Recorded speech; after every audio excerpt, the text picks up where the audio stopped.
Hello বন্ধুরা, কেমন আছো তোমরা সকলে?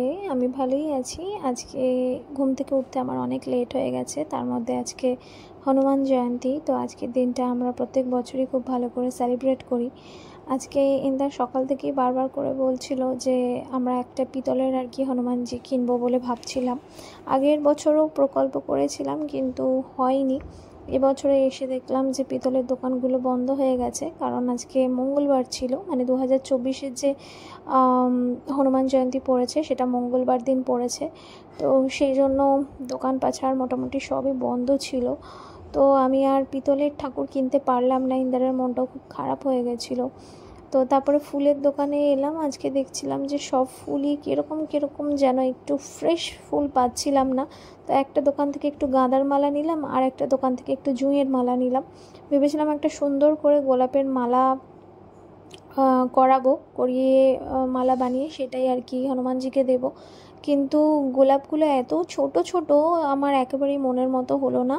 আর সবাই বলছে নাকি এটা এখন গোলাপের সিজন নয়, যার কারণে গোলাপ ফুলগুলো খুব ছোট ছোট। তো তারপরে আরও কিছু কেনাকাটি ছিল, সেগুলো করে বাড়িতে এলাম। তো তার মধ্যে এই যে অরেঞ্জ কালারের সিঁদুর, এটা হনুমানজির খুব প্রিয়। এটা এরকম ছোট্ট মতো প্যাকেটে পাওয়া যায়। ওটা আমি চামেলির তেল দিয়ে গুলে রেখেছি, এটা আমি মন্দিরে নিয়ে যাব। তো এটা হচ্ছে চামেলির তেল, এটাকে বেসিক্যালি জ্যাসমিন অয়েল, এটার মধ্যে খুব সুন্দর একটা জ্যাসমিনের ফ্র্যাগ্রেন্স থাকে। তো খুব ভালো লাগে এটা যখন প্রদীপে দিয়ে প্রদীপ জ্বালানো হয়, এত সুন্দর একটা রুম ফ্রেশনারের মতো গন্ধ ছড়ায়। আর আমরা এখন ধূপ ব্যবহার করি না, আমরা এইটা ব্যবহার করি, এটা মানে ধূপ কাঠিটা ইউজ করি না, ধূপটা ইউজ করি। তো এটাই মন্দিরেও আমি দেবো। আর অলরেডি আমি ঘরে সুতো দিয়ে পোলতে বানিয়ে নিয়েছি, একটু মোটা আর একটু বড় করে করেছি যাতে করে আগুনটা ঠিকমতো জ্বলে। কারণ মন্দিরের বাইরে আগুন জ্বালালে না হাওয়াতে একটু নিভে যাওয়ার টেন্ডেন্সি থাকে। আর একটা ওই যে মাটির প্রদীপ, ওটা আমি ঘরে জ্বালাবো। আর হনুমানজি কিন্তু মাটির প্রদীপেই পুজো নিতে পছন্দ করেন। আর এই যে এদিকে আমার ফুল, এগুলো না আমি সব একটা কন্টেনারে করে ভালো করে গুছিয়ে নেব। তো যাই হোক, আমি এই জামাটা পরেই যাব। ইন্দার বোধহয় ওখানে একটু রেডি হচ্ছে বা ছেলেকে রেডি করাচ্ছে। আজকে ইন্দারের সাথে আমার তুমুল লঙ্কাকাণ্ড হলো, যেহেতু আমার আজকে সকালবেলা ঘুম থেকে উঠতে রেডি হতে আমার একটু লেট হয়ে গেছে, উঠতে লেট হয়ে গেছে।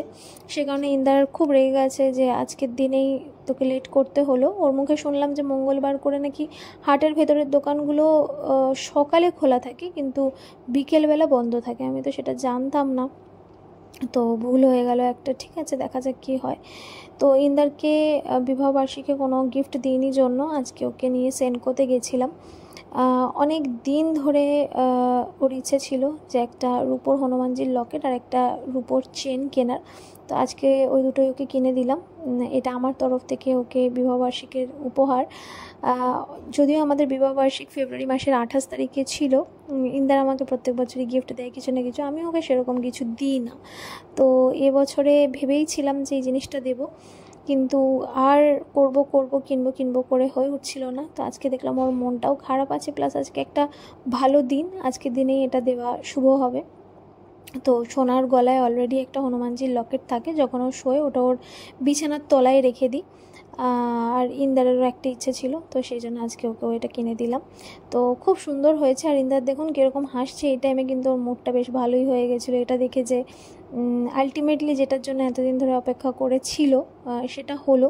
যদিও অনেক টাকা অনেক দিকে খরচা হয়ে যায় টুকটাক করে, কিন্তু আপনারা নিজেরা একটু ভেবে দেখবেন যে যখন আমরা ভাবি যে এই জিনিসটা কিনবো, সেইটাই কিনবো করে আর কেনা হয় না, বাকি দুনিয়ার সব জিনিস কেনা হয়ে যায়। তো এটাও তেমন হয়েছিল। কিনবো করে প্রত্যেক দিন ভাবছি কিন্তু হচ্ছিল না।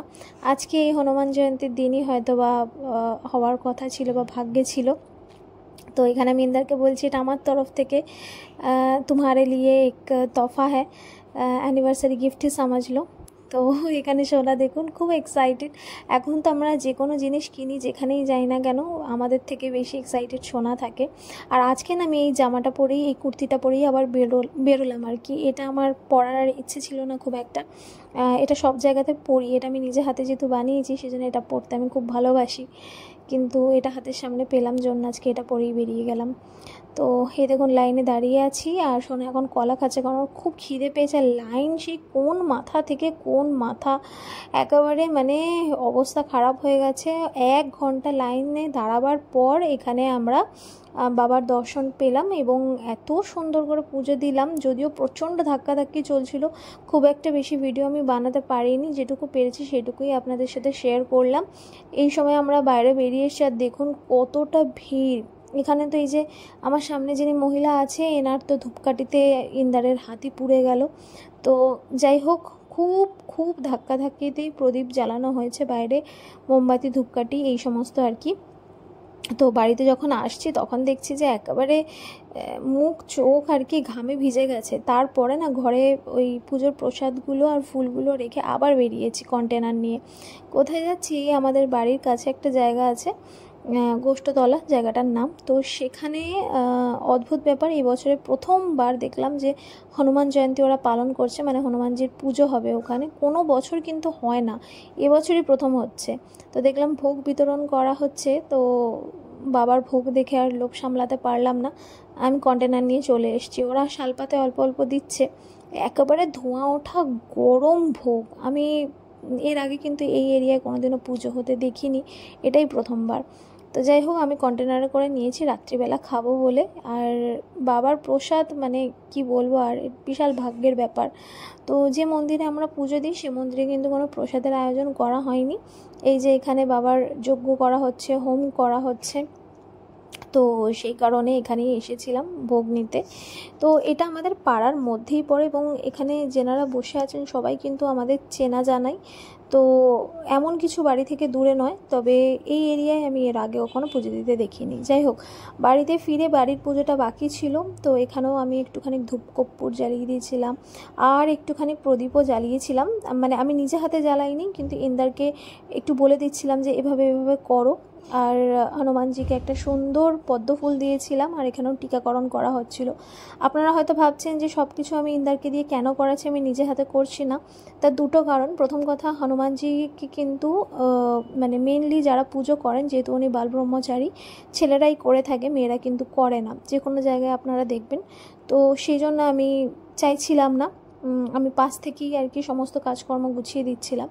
আর এই সমস্ত জিনিস আমি হাত কেন দিইনি, মুখে কেন বলেছি, তার কারণ আমি পিরিয়ডসে আছি, মাসিকের মধ্যে রয়েছি। তো এই সময় ঠাকুরকে ছোঁয়াটা খুব একটা ভালো ব্যাপার নয়, বা বা অশুভ। তো সেই জন্য আমি চাইছিলাম না যে নিজে হাতে কিছু করি। যতই আমরা এখন অ্যাডভান্স হয়ে যাই না কেন, কোথাও না কোথাও মনের ভিতর এখনও অবধি কিছু না হলেও খুদ